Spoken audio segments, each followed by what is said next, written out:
What's going on, guys? So I just got a question from one of my one-on-one coaching clients, and it was all about how to heal from past mistakes. And the reason that I think this is particularly important is because a lot of times for past mistakes, like guys, they do stuff, that they know is wrong in the past. This stuff kind of haunts them. And what I mean by haunts them is that it actually locks a bunch of their power and ability behind this wall, and they're not able to become the person that they want to be. Now, how does this work? Well, basically, your greatest power source, if you're trying to operate in a healthy mindset, a radiant mindset, as I call it here in this channel, is your source of your power is your dignity. All right. Your dignity is the unconditional belief in your inherent goodness. And when you really believe in this, and you've got a connection to this, both psychological, emotional, and almost physical, it's like a thing that you can find inside of yourself. What you have then is infinite justification to sacrifice for your own benefit. Because if you're inherently good, well, then you always deserve your own effort. You always deserve the sacrifices you make to improve your life. But the thing that people get screwed up on is that they think, I'm not worth this effort. I'm bad. I'm only conditionally good. And guess what? I've failed to live up to those conditions, so I'm no longer worth my effort. And this is why guys, they relapse when they screw things up. They relapse when they fall into escapism, when they, do say something mean to their spouse and they know they were in the wrong. They feel like shit about themselves, and then they will go, relapse or go on a bender or something like that. Or maybe they get, they screw something up at work and they feel shitty, because particularly with things like using porn, it's something that you turn to as a status simulation, right? You step into it because, it lets me pretend like I'm being this great guy who's succeeding when in real life, I'm not happy with who I am. And so we got to get you connected to your dignity, because when we got that, well, then you're going to be able to show up as the guy that you want to be. Now, when you do something bad, all right, and we've all done bad things, right? And for a lot of guys, I found a lot of this stuff may tie to past sort of sexual wounds. Like maybe like you didn't treat a girl properly, right? Maybe there was an ugly breakup. Maybe you cheated on someone. Who knows what it could be? It doesn't necessarily need to be sexual. Those seem to be the ones that really stick around pretty hard. But there are other ways too. There are other ways that people are shitty. All right. There are other ways that people, quote unquote, sin. Sin is an old archery term, which means to miss the mark. All right. I'm not trying to make any sort of moral judgments here. It's just more of like the idea that, hey, you have a highest conception of goodness. And guess what? What you did was not that. And so we hold it against ourselves. And the reason why we hold it against ourselves is because we're afraid of that part. We're like, oh, shit, that part of me, it did something bad. And if I just let that part run wild, well, it's going to keep doing bad things. I got to keep it locked away. But the problem is you can end up sealing off a huge amount of your energy and power behind this wall because you're afraid of it, right? And this is where our most intense passions lie. And in many ways, this is where your most potent power lies. And it's understandable that you have some reservations to letting that part run free, especially if it's not just hurt you, but it's hurt a lot of other people in the past. So we keep it locked away, and then we, for some reason, can't quit some kind of vice, right? We can't reach a new level of productivity or clarity in our life mission because we're not connected to an essential aspect of ourselves. And so the question becomes, how do we actually go about healing this? All right. And it's pretty straightforward once you understand how it works. And what you got to do is you got to go in and start to understand that part that made you do the bad thing. And here's my belief. All right. My belief is that a person cannot desire an evil thing. They cannot desire a bad thing, at least not inherently. At the core of all of us, what we want is heaven. We want perfect bliss. We want feelings of extreme pleasure. We want feelings of extreme affirmation. We want feelings of power, pleasure, power, affirmation, sex, all of these things. These are good desires. The desire for infinite pleasure, for heaven. It's a good desire. Bad things happen. Evil is created when the pursuit of good things gets twisted up in lies, half-truths, deceptions, etc. Okay? You think about it, any time that, we use the porn example thing because that's something that a lot of guys here are familiar with. A guy turns toward porn because he wants relief. He wants to get away from his suffering in the moment. He wants to scratch the itch. He wants a little taste of heaven.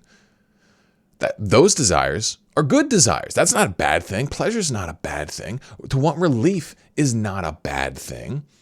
The bad thing is when we take that desire and we say, oh, well, we can go and get pleasure this way, which ignores some big negative consequence, like, all the negative consequences of being a regular porn addict, the way it screws up your brain, it morphs your sexual tastes, it reduces your ability to be motivated, like all this kind of thing.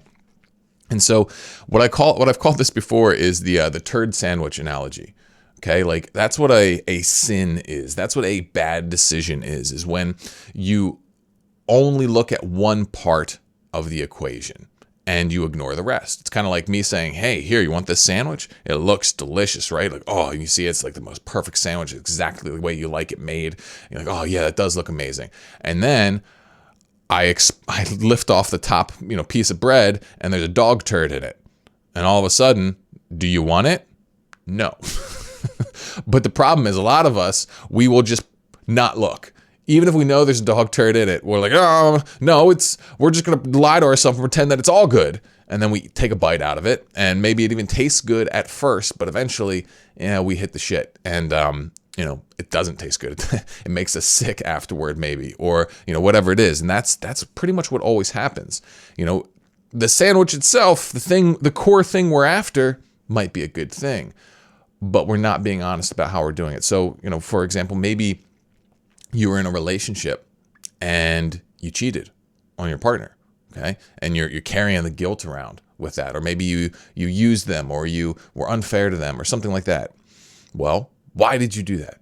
Why did you do that? Well, because on some level, you were pursuing some pleasure. You were pursuing some good in a disordered way. And the people who have trouble connecting to their dignity, usually what they have in their brain is basically like this in-depth documentary that shows why they were a piece of shit in that situation, why they did the bad, like why they were wrong and bad for doing the thing. And we're not trying to overturn that. Very often we do objectively bad things. Okay. We have to accept that. And, we're not trying to say they're good. But what we need to do is we need to see the other side of the documentary. We need to see the other side of the story for that part of ourselves of like, why did that part do that? What was it looking for? Right?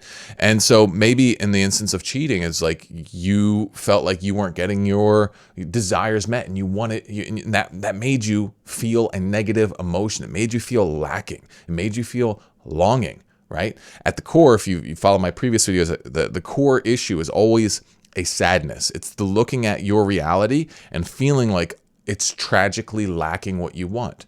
And it will be, because this reality is not heaven and you want heaven. And so when you look at your reality and you realize it's not heaven, that creates sadness at your core, which then radiates out into other sorts of emotions.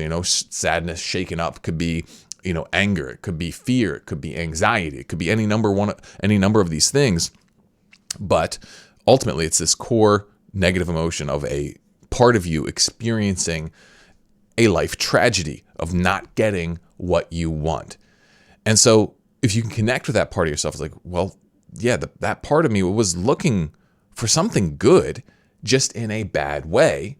Well, then that opens up the door to forgiving that part, because we need to be able to see the goodness in the bad part of ourselves, see the goodness that is getting distorted. Because if we can't find that goodness, well, then we can't forgive ourselves, because there's nothing to forgive. There's no good there, right? If we just say, oh, I was just shitty and that was it. I was just bad. I was just evil and there was nothing else there. Well, then how on earth could you forgive that part of yourself? You can't. You can't, because there's nothing, forgiveness means that, hey, we're going to actually, there's something good here that we're going to try and save, that we're going to try and heal and rectify. And so we have to find the core goodness that drove our poor behavior, that got twisted up. And so when we can do that, when we can see, oh, wow, yeah, I was actually trying to get something good just in a bad way, then you can forgive yourself. And once you can forgive yourself, well, then you can start reclaiming your dignity. You can start learning from those lessons, and you start realizing, oh, here's how I lied to myself. Here's where, I ran away from the truth. Sometimes it's like you don't even know. Sometimes you're actually just not, morally developed enough to even know what you were doing back at that time. Maybe you didn't even think you were doing something bad because you didn't have a complete map of reality. You didn't have an accurate representation of what was going to happen. And even if you did, maybe there's a lot of pain on top of it. Maybe the reason why you did this is because there was so much emotional pain that you were facing, so much emotional longing, and you just wanted relief from it. Again, not saying that it was a good thing that you did necessarily. I've done plenty of very bad things, and I can look back and I can see, yeah, there was a lot of pain there. That's what it was born out of. It was me trying to escape some kind of discomfort, and I was grasping at an inauthentic path to doing so.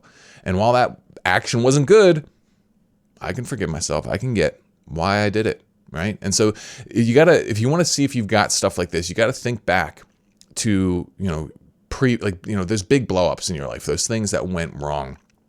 And if you think about them, do you still have a huge amount of negative emotion there?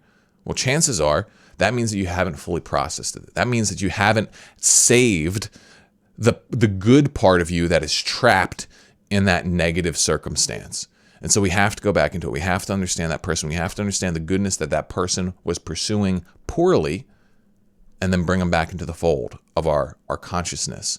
And when we do that, it's kind of like we're taking that part of ourselves that we've had locked in prison, and we're bringing him out. We're bringing and we can purify him in this process, and we can actually reclaim all of that energy, all of that power, and we can use it by tapping even more deeply into our dignity. And that dignity, then, it gives us more and more power to show up and sacrifice for the things that we truly believe in, the things we truly want. And so this is something you want to think about. This is something you want to keep in mind if you're someone who, in particular, it's like you can get several weeks clean from porn, or you can get a good streak here and there of productivity or whatever it is, all right? But then things always break down.